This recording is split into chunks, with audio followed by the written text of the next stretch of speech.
Assalamualaikum warahmatullahi wabarakatuh. Alhamdulillahirabbil alamin. Allahumma shalli ala sayyidina Muhammad wa ala ali sayyidina Muhammad. Amma ba'd. Ya ayyuhal hadirun. Alhamdulillah, saya ini sedang dalam perjalanan menuju satu daerah. Beberapa bulan ini saya di samping ada kesibukan di pondok, pengajian dan sebagainya dengan santri, juga ada kegiatan di luar, kegiatan keagamaan. Tetapi perlu masyarakat ketahui bahwa walaupun saya jarang bikin konten ini, ya karena tadi terkendala oleh kegiatan-kegiatan yang prioritas di pondok saya dan kegiatan di luar, tetapi saya selalu menyempatkan monitor perkembangan nasab di YouTube ya. Dan saya mempunyai prioritas utama, yaitu insya Allah beberapa bulan ini saya selalu turun gunung. Kalau kata Abu Yamamah, turun kaki. Turun kaki dia cenage, turun kaki dia cenage. Jadi umat Islam artinya tidak duduk di belakang meja. Saya turun ke bawah untuk investigasi, khususnya di daerah Banten. Saya ingin tahu sejauh mana respon masyarakat Banten terkait nasab ini, terkait nasab Alawi yang sudah banyak beredar di YouTube bahwa itu sudah rungkat ya. Dan juga saya ingin tahu respon masyarakat Banten terkait makam-makam keramat khususnya yang ada di Banten. Sekaligus saya kontrol ke beberapa tempat yang bisa saya jangkau, apakah di Banten ini ada yang diba'alawikan atau tidak. Itulah salah satu penjawab kenapa saya jarang muncul di YouTube ya, bikin konten.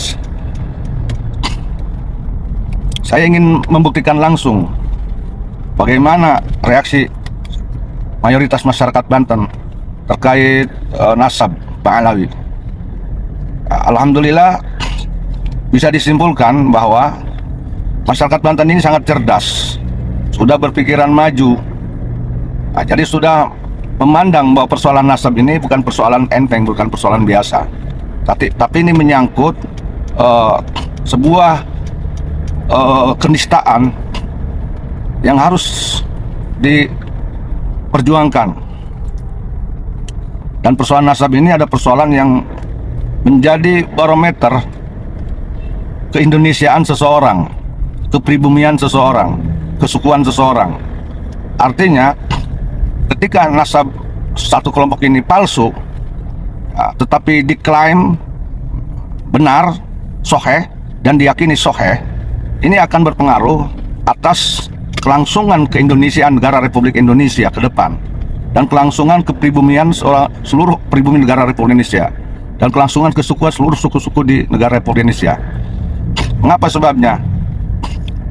Pada saat nasab seseorang atau kelompok ini palsu, yang dinisbahkan pada Rasulullah Muhammad SAW, dan kemudian diyakini oleh seluruh rakyat Indonesia, wabil khusus oleh seluruh masyarakat Banten, dan kemudian dianggap nasab yang palsu yang ngaku cucu Nabi ini menjadi sebuah yang wah, tentu secara psikologi rakyat Indonesia, Nusantara khususnya, dan pribumi khususnya masyarakat Banten ini mau tidak mau akan tunduk takluk tanpa perang, tunduk takluk dikuasai tanpa perjuangan. Sangat mudah sekali. Mencekurang Banten tema dipaehan sabari ditiupan. Ya, dipaehan sabari ditiupan.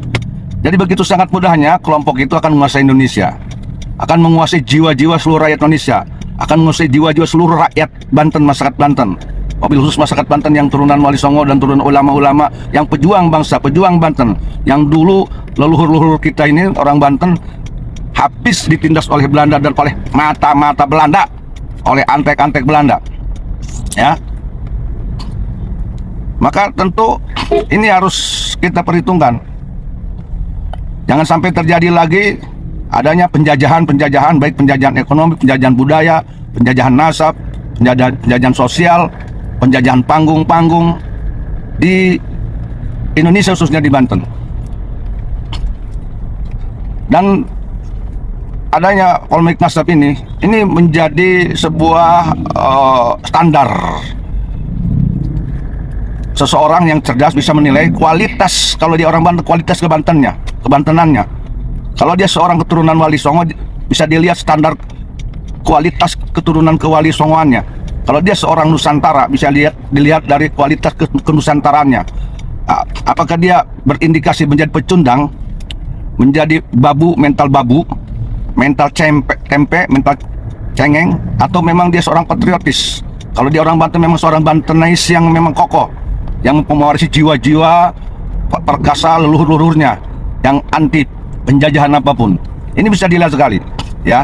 Begitu juga oknum-oknum yang ngaku ulama, yang ngaku ahli ngaji, itu bisa kelihatan. Apakah memang dia itu sejati ahli ilmu? Artinya sejati ahli ilmu di sini bukan dia bisa ngaji blak ceramah kesana semerasa pinter, ahli nahu sorob, ahli imriti, bukan begitu. Disebut ahli ngaji menurut hakikatnya, menurut saya ini mereka yang memang dengan ilmunya, jiwanya mempunyai kesejatian, mencintai kebenaran yang hakiki, bukan karena keterkaitan secara individu. Itu secara namanya subjektif. Itu tidak bisa dikatakan seorang ahli ilmu yang patriotis. Itu masih bisa dikatakan oknum ahli ilmu yang bisa dibeli. Jadi mereka mengumandangkan kebenaran bukan karena kedekatan dengan seseorang, bukan karena dia diberi oleh seseorang, bukan. Tetapi memang dia tumbuh berkembang oleh cahaya ilmu yang dia dapatkan. Inilah yang dikatakan cahaya dari Allah Subhanahu wa Ta'ala yang masuk membenam ke dalam kalbunya sehingga dia memberikan kebenaran walaupun dicaci maki. Ini yang menurut saya ini ahli ilmu ini, ya. Jadi fenomena nasab yang digaungkan oleh tentang terkait nasab, tidak terkonfirmasinya nasab Alawi kepada Said Ahmad Muhajir, dalam artian bahwa Ba'alawi ini bukan duriyah Nabi menurut tesis Haji Imad, dan sudah diakui juga oleh mayoritas ulama-ulama, baik ulama Indonesia maupun luar negeri. Ini telah membangkitkan rasa-rasa dari jiwa-jiwa yang patriotis, ya, telah membangkitkan, membangunkan jiwa-jiwa dan ruh-ruh dan rasa-rasa yang penuh semangat untuk berkarya demi bangsa, agama, dan negara Republik Indonesia. Nah, dan jiwa tersebut meruntuhkan jiwa-jiwa dan mental pengemis, mental budak-budak penjajah dan antek-antek penjajah. Dan itu jelas sekali merungkatkan pengakuan-pengakuan palsu, dusta, yang selama ini digembar-gemborkan seolah-olah itu sahih, menjadi bernasab kepada Rasulullah Muhammad SAW atau pada cucu Nabi Muhammad, sebagai cucu Nabi Muhammad SAW di panggung-panggung di YouTube. Dan ini sudah tidak berlaku. Untuk kurang Banten tema nges pamorang nges telaku, nges hapek ya. Dan terbukti sekarang alhamdulillah seluruh Nusantara, seluruh pribumi mayoritas, ya, juga di Banten. Hasil investigasi saya ke beberapa ulama-ulama, ya, mayoritas ini sudah sadar bahwa sesungguhnya Indonesia ini adalah tumbuh dan berkembang dan bangkit oleh jiwa-jiwa suci pejuang-pejuang pribumi Nusantara, ya, ulama-ulama pribumi Nusantara, ulama-ulama Nusantara, ulama-ulama yang tidak pernah di dalam darahnya pemikirannya itu didoktrin oleh doktrin oknum Balawi, oleh oknum antek-antek Belanda. Dan mereka semua ini mayoritas ulama Banten, Mas Kawan, sudah sadar itu. Dan satu yang perlu diketahui oleh kita bersama, bahwa ternyata roh-roh cahaya-cahaya Wali Songo ini sudah merasuk ke dalam jiwa-jiwa seluruh keturunan-keturunan Wali Songo yang murni dia benar-benar mencintai Allah dan Rasulullah, yang murni dia mencintai kebenaran, ya. Dan ruh dan insya Allah berkah Wali Songo ini sudah merasuk, ya, merasuk ke dalam kolbu dan jiwa seluruh ulama-ulama, seluruh masyarakat pribumi Nusantara, yang di dalamnya ada satu noktah kecintaan kepada negara, bangsa, dan agama, ya, dan bumi pertiwi ini. Mereka lah yang diwarisi oleh cahaya kebenaran, dan mereka itu nanti yang akan bangkit, menghantam siapapun, orang-orang yang palsu, yang dusta, tetapi ngaku cucu Nabi. Dan mereka nanti yang akan merungkatkannya, baik di Banten dan di seluruh Nusantara. Dan ini insya Allah akan terjadi. Bismillah bi kuwatil qudrat karamati, saya yakin ini akan terjadi. Ya. Karena kenapa? Kebenaran adalah kebenaran, batil adalah tetap batil. Cahaya Wali Songo adalah cahaya Wali Songo, Duriah Rasul adalah Duriah Rasul. Sama sekali tidak akan bisa dimanipulasi, dicampur adukan dengan kebatilan dan pengakuan-pengakuan palsu dan dusta. Kalau memang dia Duriah Nabi, tetap akan muncul keduriah nabiannya, akan terlihat patriotismenya, akan terlihat perjuangannya. Tetapi sebaliknya, kalau memang dia Duriah Nabi palsu, dusta, ya, mencukurang pantan tema, gombal, bohong, palsu, nipu, akan tampak pula. Begitu juga dengan pengikutnya, mereka akan lebur nanti, ya, lebur. Namun cukup bahasa gorek mah hilang tanpa karana, cenage. Ini akan terjadi insya Allah. Nah, kembali lagi, sudut pandang pandangan dari masyarakat Banten mayoritas dan mayoritas para ulama.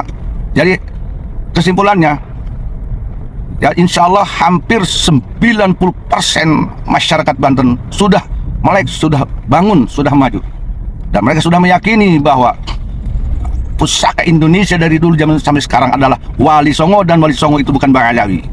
Ini sudah diyakini. Yang kemudian bahwa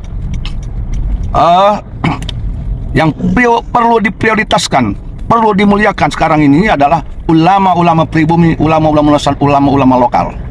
Ini sudah mulai kesadaran timbul bakal. Dan kemudian juga yang ketiganya, mereka punya kesadaran untuk menjaga makam-makam leluhurnya, makam-makam keramat, khususnya yang ada di Banten.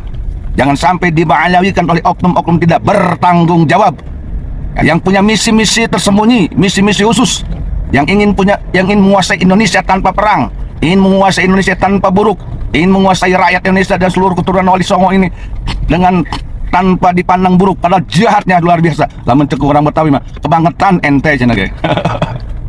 Ya. Jadi lamun cek orang leuweung teh mah bahasana teh ari beungeut-beungeut Arjuna tapi hate warhawana gitu. Jadi itu memang seperti itu, mereka ingin menguasai Indonesia, ingin menguasai NKRI, ingin menguasai seluruh keturunan Wali Songo, ingin menguasai pribumi Nusantara dengan cara yang halus, dipandang tetap baik, tetap suci, padahal dia berhati busuk. Dan satu lagi kebusukan oknum-oknum mereka, ya, itu condong memframing, memberikan framing, yaitu dengan bahasa pecah belah. Dan dijualnya itu yaitu kesatuan negara Republik Indonesia.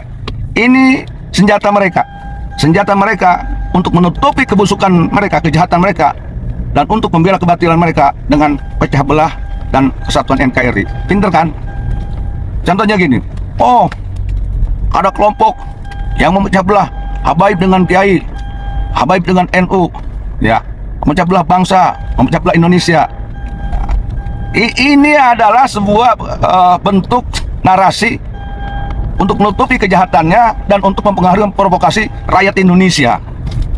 Nah, ada istilah di dalam ilmu psikologi, orang ini sebetulnya orang lemah, orang-orang yang kalah, tetapi dia mencoba ingin selalu menang dengan mencoba membuat satu kalimat, satu keyakinan agar menutupi kekalahannya. Ini salah satu faktor ilmu kejiwaan. Jadi tetap dijual itu bahasa pecah belah, pemecah belah NU dengan NU, pemecah belah ulama NU dengan Habaib, pemecah belah bangsa, bla bla bla untuk NKRI. Wah, ini apalagi framing narasi yang sangat jahat untuk menguasai rakyat. Ada kelompok yang lebih jahat daripada HTI, daripada FP, daripada Wahabi, daripada teroris. Ini kan orang-orang bual ini, orang penjahat, orang-orang yang berbicara tanpa analisa, tanpa penelitian, yang lahir dari bukan seorang ilmuwan, tapi orang yang hanya ngomong-ngomong doang dengan modal bacot ini, ya.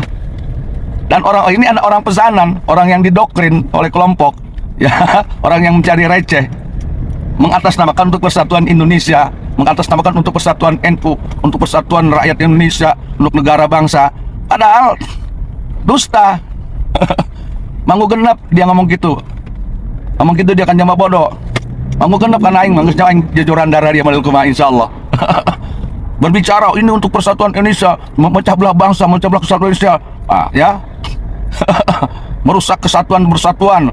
Ngomong apa? Kayak nggak tahu aja saya rahasia lu. Ya. Itu bahasa pesanan, itu bahasa yang dipaksakan. Ya. Itu maling teriak maling. Itu sengaja framing untuk menyudutkan keturunan Wali Songo, seolah keturunan Wali Songo itu pemecah belah bangsa, pengikut Haji memecah belah bangsa, pemecah belah umat. Umat yang mana dipecah belah? Dari dulu juga ada oknum yang memecah belah umat, lu diam-diam doang, diam-diam baik dia. Tuh, oknum habaib tuh. Sebelum-sebelumnya, apakah tidak ada yang menjadi pemecah belah umat, bangsa, memecah belah ulama NU dengan pemerintah mencoba untuk memecah belah seperti itu? Ada, banyak. Kenapa diam? Pengen tahu ya, salah satu ciri pemecah belah negara Republik Indonesia yang paling dominan, yang paling nyata ya, oknum-oknum yang sering mencaci maki pemerintah, oknum-oknum Habib yang memprovokasi masyarakat, ulama dan kiai untuk mencaci maki pemerintah, untuk menghina pemerintah agar tidak percaya kepada pemerintah. Siapapun dia. Dan oknum-oknum Habib yang memprovokasi ulama dan kiai dan masyarakat agar membenci ulama-ulama NU, membenci tokoh-tokoh NU, agar menjauhi NU dan lebih harus mengikuti organisasinya, harus mengikuti deweknya. Itu pecah belah bangsa, itu pecah umat. Jangan bodoh. Jangan bodoh. Kalau bicara pemecah belah umat dan bangsa, ada ciri-cirinya. Apa? Satu itu yang tadi. Mereka oknum-oknum Habib yang di dalam panggungnya memprovokasi masyarakat agar membenci pemerintah negara Republik Indonesia, agar tidak percaya pada pemerintah negara Republik Indonesia, agar meruntuhkan presiden, wakil presiden, agar membenci pejuang-pejuang yang ada di pemerintah, para jenderal, TNI, Polri, agar program-program pemerintah tidak berjalan. Nah, itu pemecah belah bangsa, itu pemecah belah umat. Dan itu tidak pernah dilakukan oleh duriah-duriah Wali Songo yang sedang berjuang ya, membuka kedok-kedok kepalsuan nasab yang diklaim oleh oknum-oknum Balawi cucu Nabi, tetapi sebetulnya bohong dan dusta. Ayo, siapa? Siapa oknum-oknum Habib yang memprovokasi masyarakat, kiai dan ulama agar membenci Umaro, agar tidak percaya pada Umaro? Ya, siapa yang menyebarkan narasi-narasi PKI, narasi-narasi Yahudi Israel? Siapa? Itu pemecah belah umat dan bangsa. Buka, coba yang sadar, yang jelas. Ya, siapa yang sengaja memprovokasi masyarakat agar membenci pemerintah dengan memakai dalil agama, ayat Al-Quran dan hadis dan kitab dan ulama? Siapa? Ayo, siapa orang-orang yang mencaci maki pemerintah, presiden dan wakil presiden, jenderal-jenderal, program pemerintah semuanya, agar tidak diikuti oleh masyarakat Indonesia dengan dibumbui dengan dalil-dalil Al-Quran, hadis, dengan atasnamakan jihad dan jihad dan jihad? Siapa? Itulah pemecah belah umat, itu pemecah belah bangsa. Organisasi mana yang seperti itu? Itulah organisasi pemecah belah bangsa dan umat. Tahu? Ayo Melek, sampaikan ini. Saya yang bicara. Sudah terbukti berapa kelompok akibat orasi mereka, akibat dakwah mereka.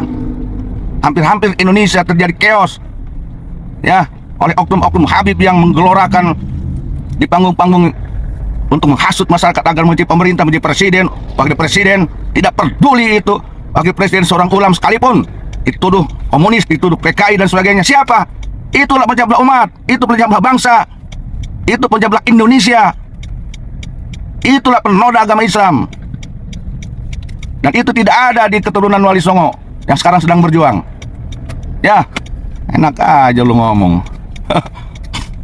Emangnya yang mempertahankan negara Republik Indonesia ini hanya kamu-kamu aja?